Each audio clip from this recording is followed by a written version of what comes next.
رحمت بڑی گھڑیوں کے اندر اللہ کے حضور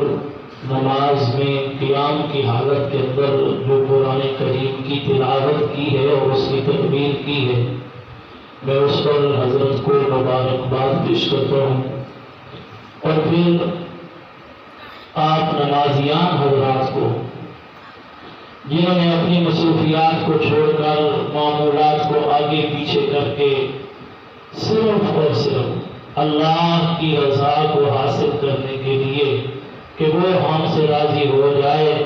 وہ ہم سے محبت کرنے لگ جائے، اس کو راضی کرنے کے لیے اس کے گھر کے اندر آ کر اس کے سامنے ہاتھ باندھ کر اس کے کلام کو سنا، میں آپ کو بھی مبارکباد پیش کرتا ہوں۔ اللہ تبارک و تعالی حضرت کا سنانا، آپ حضرات کا سننا اپنی بارگاہ عالیہ کے اندر قبول، مقبول اور منظور فرمائے۔ اور اللہ نے اور اللہ کے محبوب نے جو جو وعدے کر رکھے ہیں قرآن کے پڑھنے پر اور قرآن کے سننے پر، اللہ تبارک و تعالیٰ ان وعدوں کے مطابق اجر و ثواب، فوائد و برکات، ثمرات، برکتیں، رحمتیں دنیا آخرت کے اندر آپ سب حضرات کو نصیب فرمائے۔ قرآن وہ عظمت والی، شان والی کتاب ہے کہ جس کلام مقدس، جس قرآن مجید، جس فرقان حمید، جس کتاب مبین، جس ذکر حکیم کو کسی نے پڑھا تو وہ بھی محروم نہیں رہا، کسی نے سنا وہ بھی محروم نہیں رہا، کسی نے دیکھا وہ بھی محروم نہیں رہا، کسی نے چھو لیا تو وہ بھی محروم نہیں رہا، کسی نے محبت کی نگاہ سے دیکھ لیا تو وہ بھی محروم نہیں رہا۔ علماء نے کتابوں کے اندر ایک بات لکھی ہے، میں مثال پیش کر کے آگے چلتا ہوں۔ علماء نے لکھا ہے کہ ایک نوجوان وہ عشق مجازی کے اندر مبتلا ہو گیا، ایک ایسی لڑکی پر فریفتہ ہو گیا، دل دے بیٹھا۔ عجیب زمانہ ہے کہ ہم دل تو لیتے ہیں اللہ سے اور صحت بھی اس کی مانگتے ہیں اللہ سے اور دیتے ہیں تو دنیا والوں کو دے بیٹھتے۔ عشق مجازی کے اندر مبتلا ہو گیا، فریفتہ ہو گیا، اس سے محبت کر بیٹھا، پیار کر بیٹھا، اس سے کہا کہ میں تجھ سے شادی کرنا چاہتا ہوں۔ اس نے کہا کہ میرے اوپر تو سرپرستی ہے والدین کی، نگرانی ہے والدین کی، میں ان سے پوچھوں گی، اگر انہوں نے کہا تو پھر بعد کے اندر اس پہ بات ہوگی۔ اس نے والدین کو بتایا، والدین نے کہا ہماری شرطیں ہیں، پہلی شرط یہ ہے، عورت لڑکی عیسائی تھی، وہ لڑکا مسلمان تھا۔ انہوں نے کہا ہماری شرط یہ ہے کہ اپنے والدین کو بھی چھوڑنا ہوگا، اپنے مسلک والوں کو بھی چھوڑنا ہوگا، دوست احباب کو بھی چھوڑنا ہوگا، ہمارے گھر کے اندر رہنا ہوگا،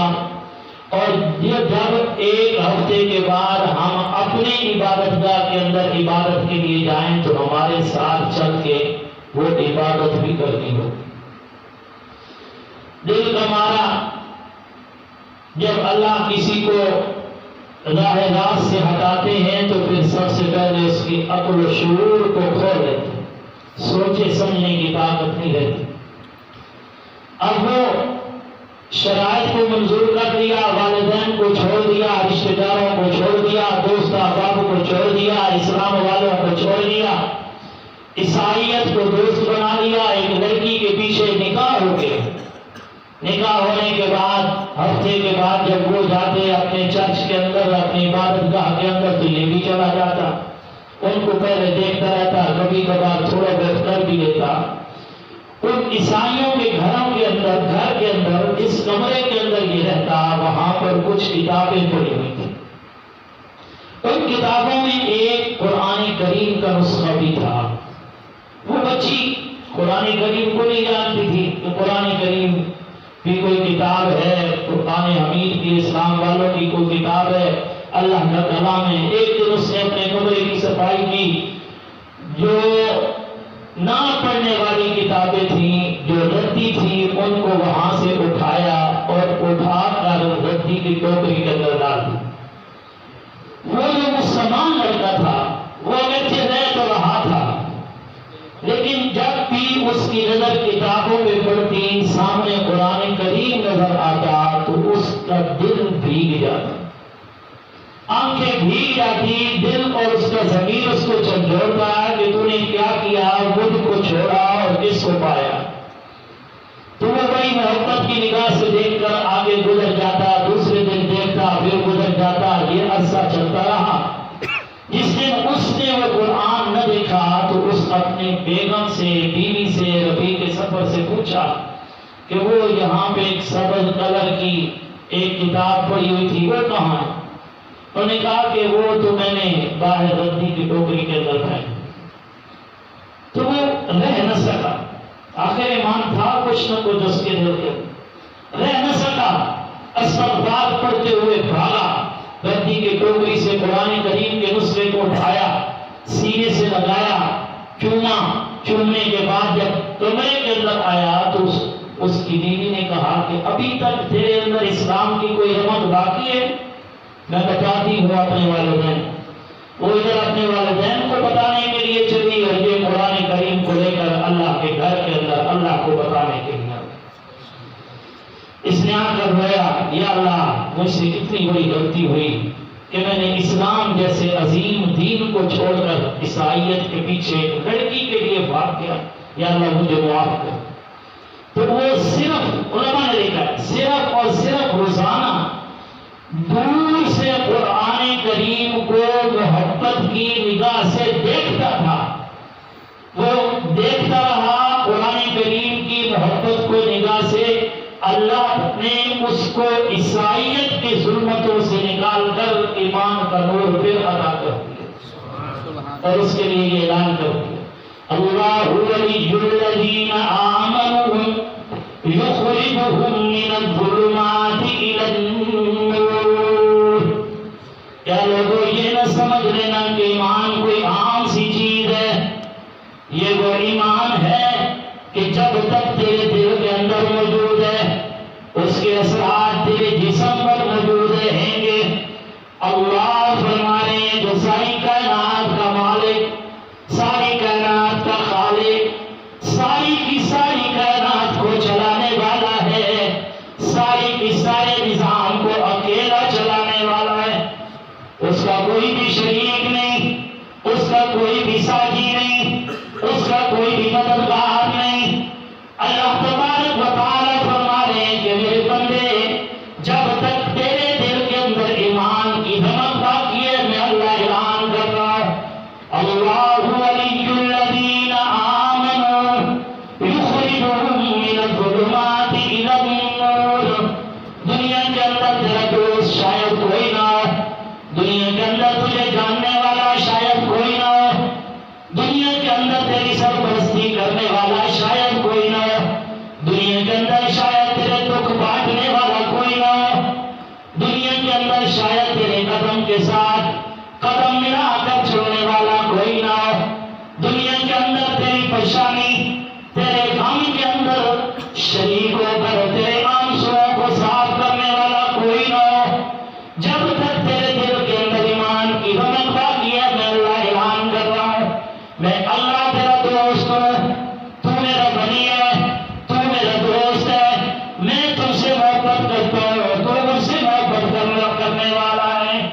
اللہ کا محبوب بندہ ہے، اللہ کا ولی ہے، اللہ کا دوست۔ میں نے جو آیت قرآن کریم کی خطبے کے اندر پڑھی، اس آیت کے اندر اللہ نے قرآن کی عظمت کو بیان کیا۔ تمہیں آج یہ کر رہا تھا قرآن کریم کی عظمت یہ ہے، انسان پڑھے تب بھی محروم نہیں، انسان دیکھے تب بھی محروم نہیں،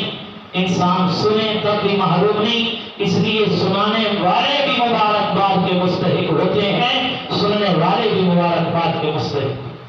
اللہ نے قرآن کی عظمت کو بیان کیا، عظمت کو بیان کرتے ہوئے اللہ نے اعلان کیا، فرمایا بسم اللہ الرحمن الرحیم لو انزلنا هذا القرآن على جبل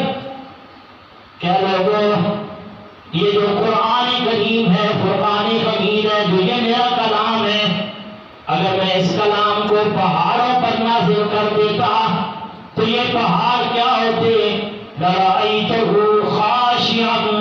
مُتَصَدِّعًا مِّنْ خَشْيَةِ اللَّهِ، یہ چور چور ہو جاتے،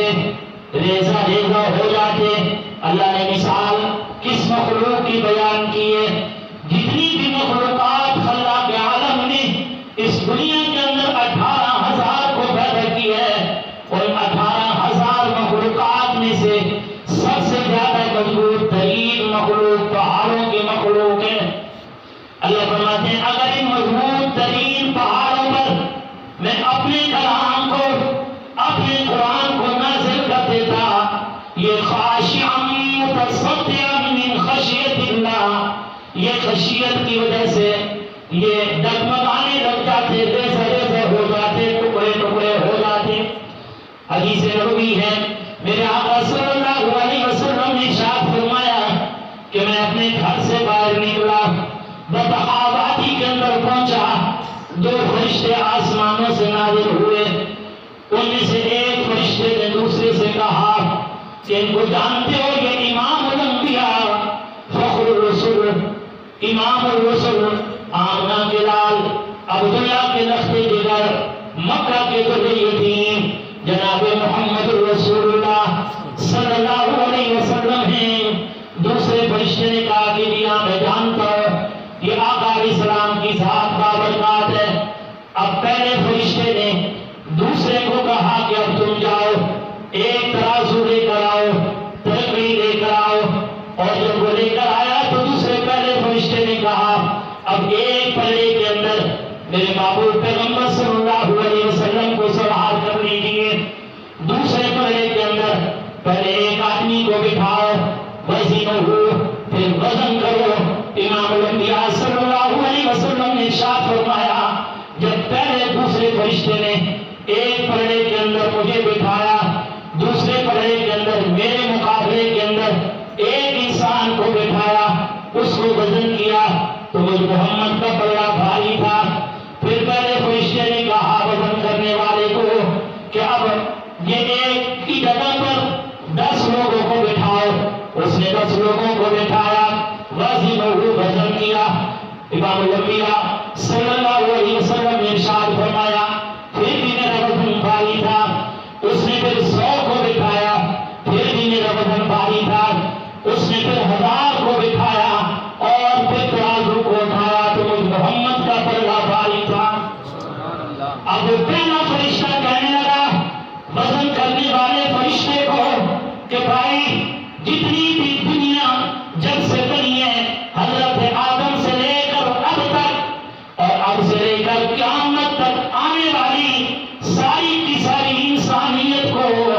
اگر تم امام الانبیاء کے مقابلے کے اندر دوسرے پلڑے کے اندر بھی بٹھا دے گا تب بھی امام الانبیاء کا بوجھ اور حکم زیادہ ہوگا۔ کیوں زیادہ ہو؟ سورۃ المزمل اللہ اعلان فرماتے ہیں کہ میرے محبوب کا وزن کیوں زیادہ ہے؟ فرمایا اِنَّا سَنُلْقِي عَلَيْكَ قَوْلًا ثَقِيلًا، کہ محبوب ہم نے جو کلام تمہارے اوپر اپنی کتاب، تمہارے اوپر اپنا قرآن تمہارے سینے پہ نازل کیا ہے، ہمارا یہ کلام بڑا وزنی ہے۔ اب اس کلام مجید کا وزن تھا جس کو پہاڑ تو برداشت نہ کر سکے، میرے محبوب علیہ السلام کے سینے نے برداشت کر دیا۔ اور اس لیے فرمایا فرشتے نے کہ یہ اللہ کے کلام کا وزن ہے، اگر تو ساری دنیا کو بھی اپنے میرے محبوب کے مقابلے کے اندر لا کر ترازو کے پلڑے کے اندر رکھ دے گا، اب میرے محبوب کے سینے کے اندر رب کا کلام ہے، اس کی وجہ سے کائنات کی ساری انسانیت کا وزن بھی میرے محبوب کے وزن کا مقابلہ نہیں کر سکتا۔ یہ ہے عظمت قرآن۔ حضور نبی کریم صلی اللہ علیہ وسلم نے ارشاد فرمایا جس شخص نے قرآن کریم کا ایک حرف پڑھا، کتنا؟ ایک حرف، اللہ کے محبوب نے فرمایا اس کو 10 نیکیاں ملیں گی۔ کتنی نیکیاں؟ 10 نیکیاں، اس کو 10 نیکیاں ملیں گی۔ پھر حضور علیہ السلام نے مثال بیان کی، فرمایا کہ الف لام میم، یہ نہ سمجھنا کہ یہ ایک حرف ہے، الف ایک حرف ہے، لام 2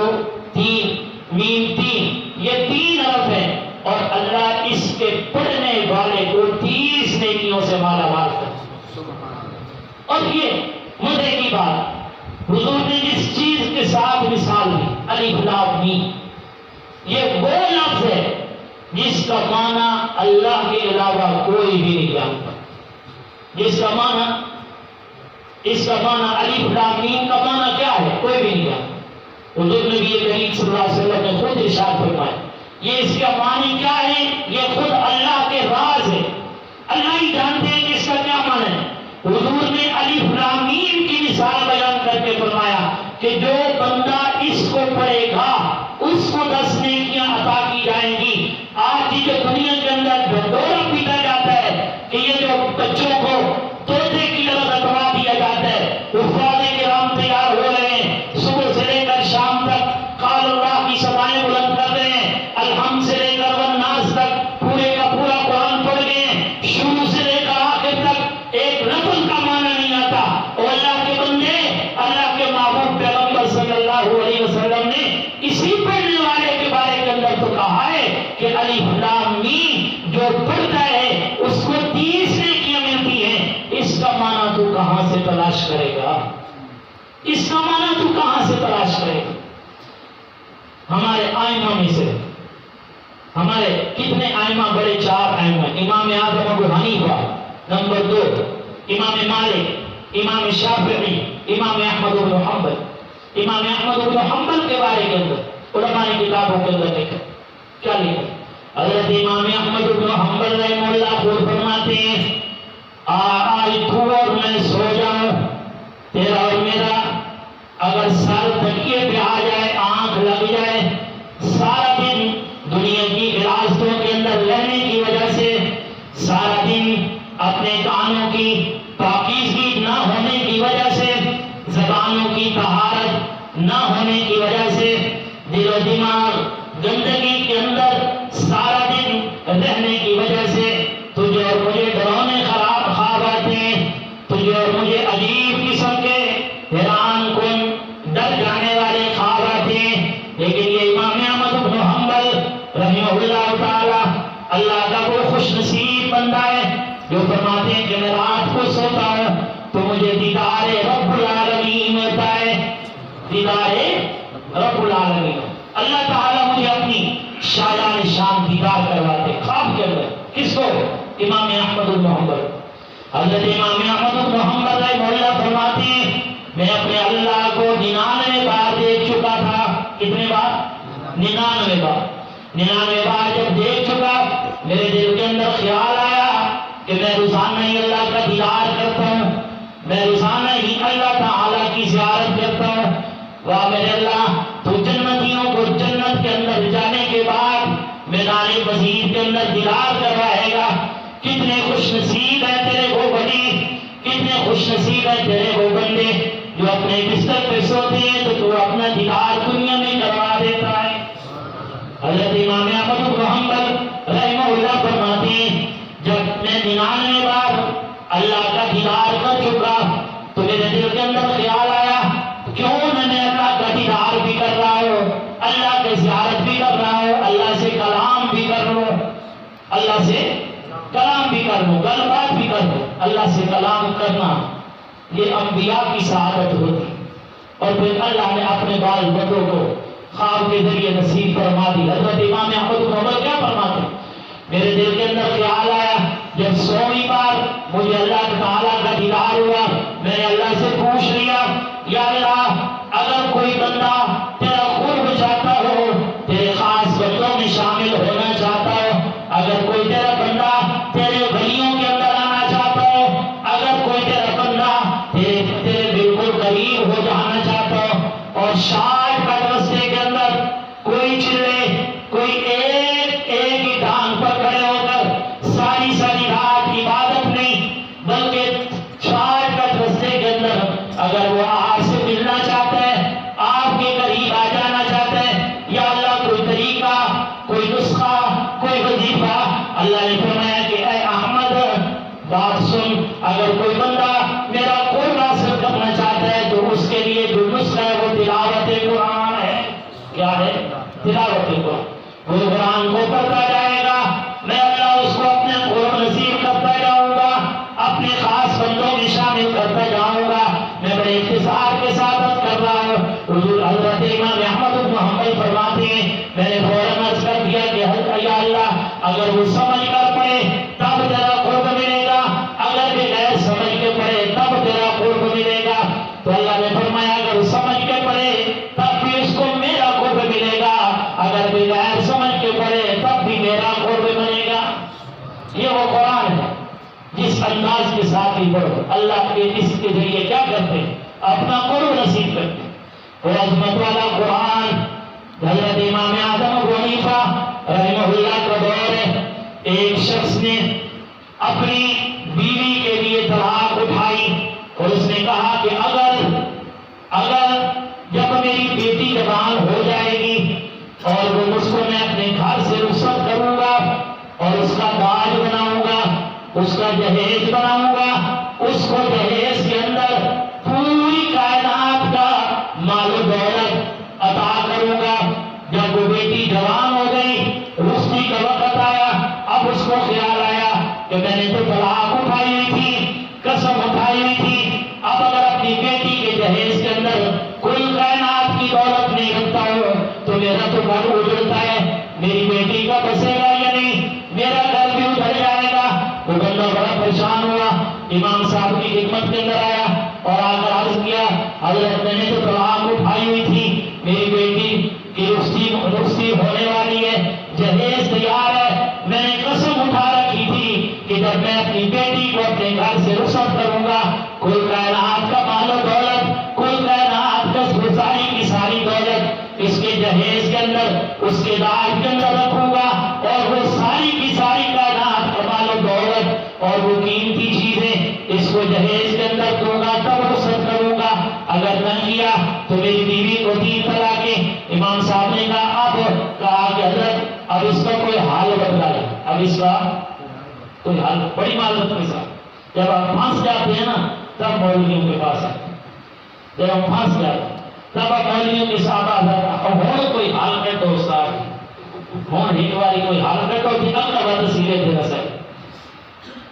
پہلے اپنی مرضی کرتا ہے مولوی، اس ٹائم مولوی کا پتہ لگتا ہے مولوی کی کوئی شے۔ میں بڑی ایک حضرت ایک بڑا جملہ دیکھتا لگتا، حضرت فرماتے اسی پڑھتے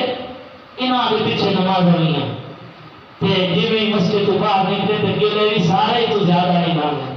ایک حضرت سارے بزرگ کو فرماتے کہ میں پوری دنیا کی سیر کی، پوری دنیا میں یہودیاں دے وچ بیٹھ کے انہوں نے اسلام کی دعوت دی، عیسائیاں دے وچ بیٹھ کے اپنے اسلام کو بیان کیتا، دین کو بیان کیتا۔ میں یہودیت کی نسل میں جاننا، عیسائیت کی نسل میں جاننا، آج تک کبھی کسی ہندو، کسی یہودی، کسی عیسائی اپنے پیشوا تے رہنما دا ملا نہیں کیتا۔ ایک اسی مسلمان الحمدللہ کہ جڑا اسی ہور سن کسی دا گلا آوے یا نہیں، اسی باہر اپنے استاد دا گلا ضرور کریں۔ اے ہن جس میں پھنسیا تے امام صاحب درد تے آیا، امام صاحب کوئی حل کر دو۔ امام صاحب فرمایا پریشان ہونے کی ضرورت نہیں، آپ گھر جائیں، اپنی بیٹی کی تیاری کریں، جب رخصتی کا عین وقت آ جائے تو میرے پاس آ جانا، میں تجھے پوری دنیا کے کل جہان کی دولت دوں گا، وہ جا کر جہیز کے اندر رکھ دینا۔ وہ بندہ گیا، رخصتی کے وقت ہوا، پھر آ گیا امام صاحب دیجئے کل کائنات کی دولت۔ امام صاحب نے قرآن کریم کا نسخہ اٹھایا، اس کو دے دیا، کہا لے جاؤ جہیز کے اندر رکھ دو، پوری دنیا کا چکر لگا دو، چاہے مکہ، چاہے مدینہ، چاہے شام، چاہے مصر، چاہے کسی بھی ملک کے اندر چلے جاؤ، کوئی بھی اگر دین اسلام کا جاننے والا ہے اس سے جا کر مسئلہ پوچھ لو، قرآن کریم کا بیٹی کے جہیز کے اندر رکھنے کے بعد پوری دنیا کا کوئی بھی مفتی تجھے یہ فتویٰ نہیں دے گا کہ تیری بیوی کو طلاق ہو گئی ہے۔ تو نے پوری دنیا کے کل کائنات تو نے اپنی بیٹی کے جہیز کے اندر رکھ دیا۔ ایک مسئلہ اس کر دو، ناراض نہ ہونا، علماء نے فقہاء نے لکھا ہے کہ اگر کسی کی اولاد جوان ہو جائے، اولاد جوان ہو جائے اور وہ اس کی شادی نہ کرے، نکاح نہ کرے، اس لیے جائیداد دے ہوئی کو زمین دے ہوئی کو پیسہ جڑا اکٹھا ہوا پیا جڑا قبر ہی لے کے آنا وہ اتنا یادگار ہو جانا پوسے اگر اس واسطے وہ شادی نہیں کرے گا تو جوان اولاد کے کولو کوئی گناہ ہو رہا تو اس جوان اولاد کو گناہ کی سزا نہیں وہ بارے ہے اج اسی اولاد کو بعض اوقات اس وجہ نہ شادی کرے تو یہ مسئلہ ذہن کے اندر رکھے بہرحال میں آج یہ کر رہا تھا کہ قرآن کی عظمت یہ ہے پوری کائنات کی یہ مال و دولت ہے ایک حدیث اور عرض کر کے اجازت چاہتا ہوں جناب نبی کریم صلی اللہ علیہ وسلم کا دربار لگا ہوا ہے آپ کے دربار کے اندر ایک عورت آئی اور آ کر عرض کیا کہ حضرت یا رسول اللہ صلی اللہ علیہ وسلم میں اپنے اوپر آپ کو اختیار دیتی ہوں آپ میرے ساتھ اپنا نکاح کر دیجیے اگر آپ چاہتے ہیں مائی نے یہ بات کہی کہنے کے بعد وہیں پر بیٹھ گئی حضور صلی اللہ علیہ وسلم نے اپنا سر جھکا لیا سوچنے لگے کہ کیا کروں اس کے ساتھ نکاح کروں یا نہیں حضور علیہ السلام سوچ رہے تھے میرے پیغمبر کا ایک غریب صحابی کھڑا ہوا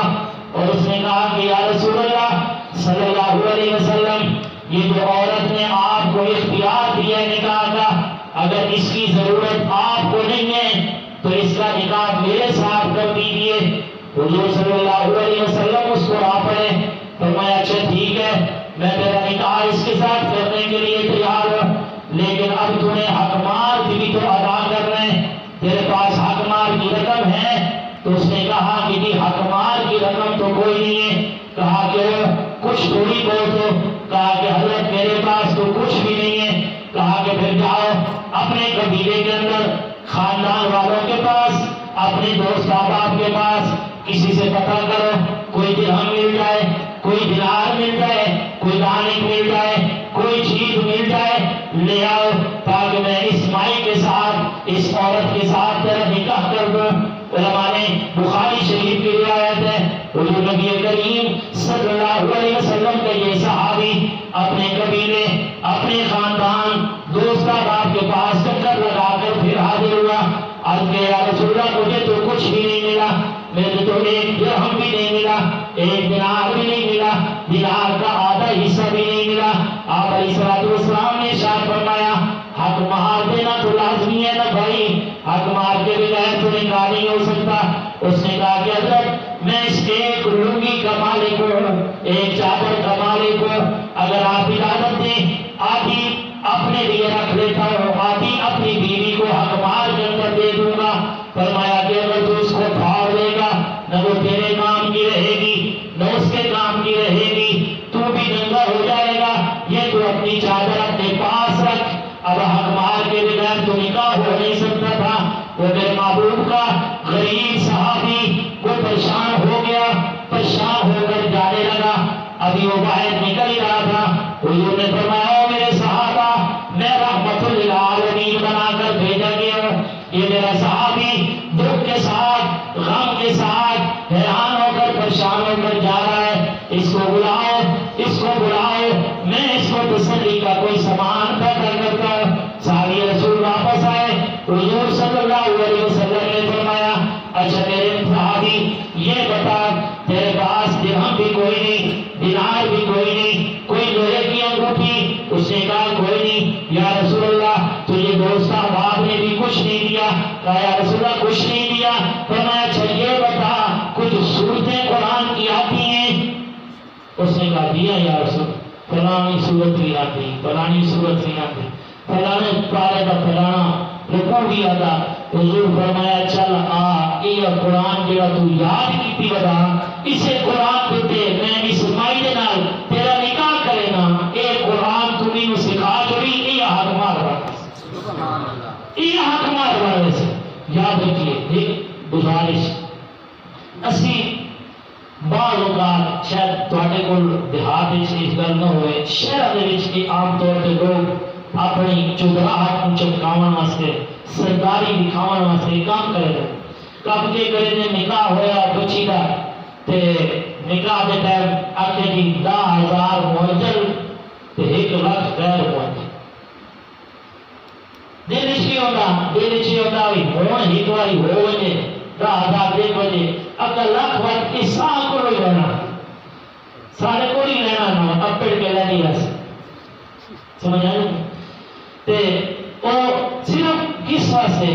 کہ یہ جڑے لوگ آئے بیٹھے نکاح دے پتہ لگے گئی نتری نو ہے اتنا کو یہ دیتا